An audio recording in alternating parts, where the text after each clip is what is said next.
So anyari niya ganito na, oh. Okay na yung kanyang mga edges. Nakaganto na siya mga farmates, oh. Ganyan na yung edge niya. Hindi mo na kailangang itupi, mahihirapan ka pa. Ito, basta lagyan mo lang dito ng tusok na sa gilid, okay na, maganda na. Hindi na ang tubig dito, hindi na lulusot. Yan, good morning po sa inyo lahat mga farmates. Ngayon ay tamang-tama, dumating na naman yung ating in-order sa Shopee na isang item para sa ating Azolla Pond. Ako kasi mga farmates ay nag-iisip kasi yung gusto ko dating orderin na pang Azolla Pond, yung trapal na pangkaraniwan, nakita ko dun sa ibang video na parang ang hirap ilagay kasi gagawa ka ng isang rectangle or square, napakahirap naman na gawin kasi itutupi-tupin mo pa yung tagiliran. Ngayon natuklasan ko sa mga Shopee store pala mayroong mga farmates nabibili na yung ready-made na siya na parang isang pond na ilalagay mo na lamang. Kaya ngayon ay gumawa ako ng video mga farmates para makita nyo kung ano yung style nito, kung gaano siya kadali at kung ano yung advantage niya kapag ganito ang in-order nyo. Di ba mga farmates, ito yan, ganito siya. In-order ko sa Shopee, dalawa to. Ang nasa loob nito ay dalawa na mga farmates, bali 700 ang isa. Kaya nakalagay dito is 1,400. So ito ngayon ay ating i-open mga farmates para at least makita nyo kung ano yung laman talaga nito at ano yung style niya. Kasi napakaganda raw nito na gamitin dun sa mga, halimbawa gagawa kayo ng small fish pond or maliit na lalagyan ng mga crayfish or kung ano pa man na gusto nyong ilagay, kasi ito ay ready made na yung mga tagiliran niya ay hindi mo na kailangang itupi. Bali open muna natin itong mga farmings para makita ninyo.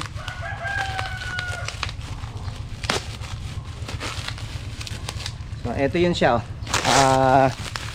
pagkain yung binuksan, ayan, kulay red yung ating in order mga ka-farmates. Ayan.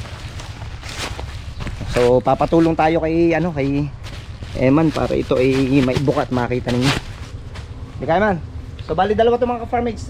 Ito yung isa, lagay muna natin dito sa tabi. Kasi ito yung isa.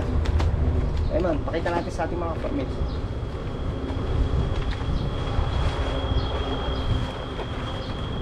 Yan. Lapit natin, lalapit ko. So ganito yung sinasabi ko sa inyo mga ka-farmates, oh. Nakaano na siya. Ganyan nangyari nyo, parang na siyang yung parang swimming pool, alam niyo yun. Yung pag inilagay mo, pwedeng lagyan mo na ng tubig. So i-direct mo yan, para makita mo. Doon. So yan, oh. Ganito mo Eman para makita natin mga ka-farmates yan.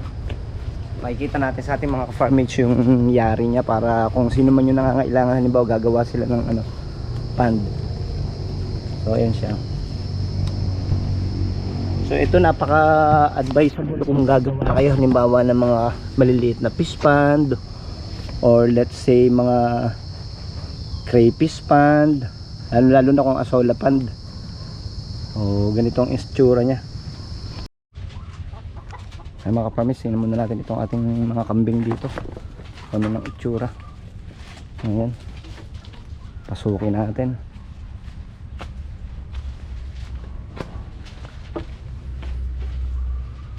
Kaya umorder din ako ng cow manure mga ka-farmates kasi gagamitin nga natin doon sa ating gagawing Azolla Pond.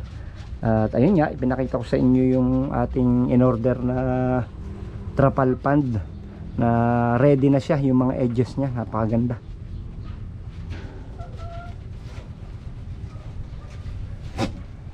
Yung ating alagang kambing, hindi pa rin ito nagbubuntis mga farmates. Itong dalawang ito, may nabili na akong binili na akong Gonadin, yung pampahit. Akin na lang iniintay yung tamang panahon kung pag gumanda na ang katawan nito, sasaksakan ko na ito ng Gonadin mga ka-farmates. Yung Gonadin mga ka-farmates, yun na pampahit para na to, magpababa na.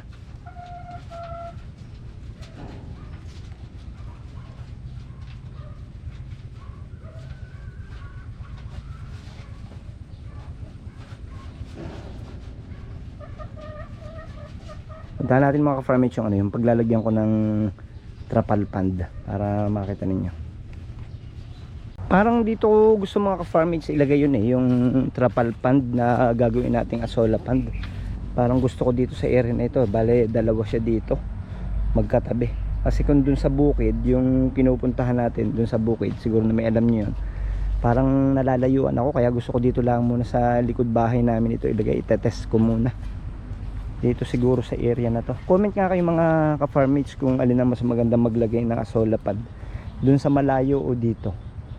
Saka ang kagandahan din dito, medyo may mga konting shade yan. Ayan, so ibig sabihin hindi siya maano sa direct sunlight. Tapos pagpatak ng 12 o'clock, mga 11 or 10 to 1, mayroon siyang direct sunlight. And nangangamba rin ako baka dun sa bukid masira o kung sinong makakapunta at masira. Kaya parang gusto kong dito ilagay mga ka-farmates yung dalawang ano natin, dalawang asola pond na gagawin. Pa-comment yung mga ka-farmates kung saan mas maganda, kung dito or doon sa bukid. Kasi okay na rin naman dito mga ka-farmates sa likod namin, sa likod bahay. Ayan.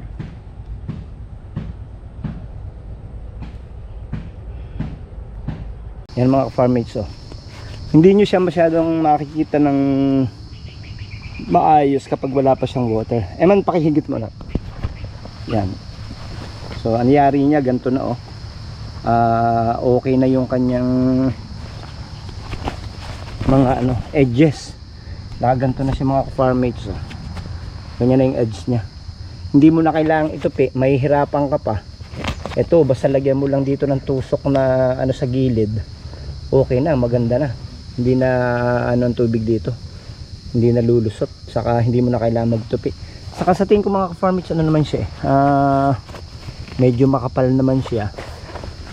Hindi naman siya yung sasabihin natin na konting mapatama ay mabubutas. Ayan siya. Pagka ito'y ginawa, makikita nyo ang kanyang makikita nyo yung ganda niya. Ayan nakaganto na siya mga ka-farmates, kaya maganda siya. Unlike nung pangkaraniwan trapal na itutupi mo pa yung gilid, may hirapan ka pa. Ito okay na ito mga ka-farmates. Nakaganto na Ayan. Ginawa ko ng video ito mga ka-farmates para kung halimbawa gusto nyo gumawa ng asola pond. So napaka-ideal niya kasi yung gilid ay inyo lang itutupi. Ang sukat nito, kung hindi ako nagkakamali, nasa 1.5 meter by 2 meters. Hindi siya masyadong malaki, hindi na siya masyadong maliit. Bagay lang sa isang maliit na asola pond mga ka-farmates. Itayo mo yung gilid para makita ng ating mga ka-farmates. Yan, nakaganon lang siya mga ka-farmates. Yan. So pag nilagyan mo ng tubig, okay na okay yan. Walang ka problema. So hanggang dyan na mga ka-farmates ang aming video na to ngayong umagang ito. At sana ay may napulot kayo na kahit pa paano ay kasi manamigan ng mga ka-farmates. Sana ay nakatulong sa inyo na kung halimbawa ay gagawa kayo ng asola pond or mga crayfish pond, pwede itong makatulong sa inyo. So ang description ng ating video or sa comment section or dyan sa tag ng ating video, itatag ko dyan sa video natin yung mga store na meron nito mga farmates para kayo ay makabili din ito. So maraming salamat mga farmates sa inyong ginawang panonood sa aming YouTube channel. Thank you so much. Ingat po tayong lahat.